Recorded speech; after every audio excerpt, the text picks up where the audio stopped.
Hello বন্ধুরা, দেখো চলে এসেছি একদম নতুন একটা ভিডিও নিয়ে। জোড়াসাঁকো ঠাকুরবাড়ি। দেখো, সর্বচর্চিত জোড়াসাঁকো ঠাকুরবাড়ি বর্তমানে রবীন্দ্র ভারতী বিশ্ববিদ্যালয় নামে পরিচিত। এই ঠাকুরবাড়ি নির্মাণ করা হয়েছে বহুদিন আগে, সেই 1874 সালে।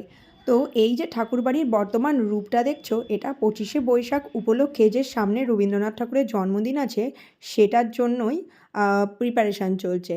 তো এখানে ঢোকার যে প্রবেশ মূল্য সেটা হচ্ছে 50 টাকা মাথাপিছু। আর সোমবার কিন্তু এই ঠাকুরবাড়ি বন্ধ থাকে। ঠাকুরবাড়িতে মোট ঘরের সংখ্যা 700টি, তবে দর্শনার্থীদের জন্য মাত্র 100 থেকে 150টি ঘরই খোলা থাকে। আর এই পুরো জায়গাটা ঘুরে দেখতে সময় লাগে মোটামুটি 2 থেকে আড়াই ঘন্টা মতো।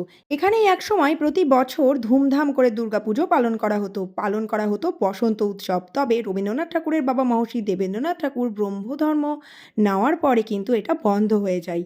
যদিও তারপর ধুমধাম করে ব্রহ্ম উৎসব কিন্তু এখানেই পালন করা হতো। দোতলা এবং তিনতলার ঘরগুলিতে ফটো ভিডিও করা যদিও নিষিদ্ধ, তবে প্রত্যেকটা ঘরেই কিন্তু রবীন্দ্রনাথ ঠাকুরের স্মৃতি বিজড়িত। ঠাকুরবাড়ির অন্দরমহলের বিভিন্ন জায়গায় কিন্তু ফটো তোলা, ভিডিও করা নিষিদ্ধ। আর ক্যামেরার আর মোবাইলের জন্য 50 টাকা মাথাপিছু টিকিট মূল্য লাগে। আর সব জায়গায় কিন্তু তুমি ভিডিও করতে পারবে না, শুধুমাত্র ফটো তোলা যাবে। আর সকাল 10টা থেকে বিকেল 4:30 পর্যন্ত সোমবার বাদ দিয়ে প্রত্যেক দিনই খোলা থাকে ঠাকুরবাড়ি। তো কলকাতার একটা প্রসিদ্ধ দর্শনীয় স্থান হচ্ছে আমাদের এই জোড়াসাঁকো ঠাকুরবাড়ি। চ্যানেলে নতুন হয়ে থাকলে চ্যানেলটাকে সাবস্ক্রাইব করে নিও। দেখা হচ্ছে পরের একটা ইন্টারেস্টিং ভিডিওতে। Stay tuned.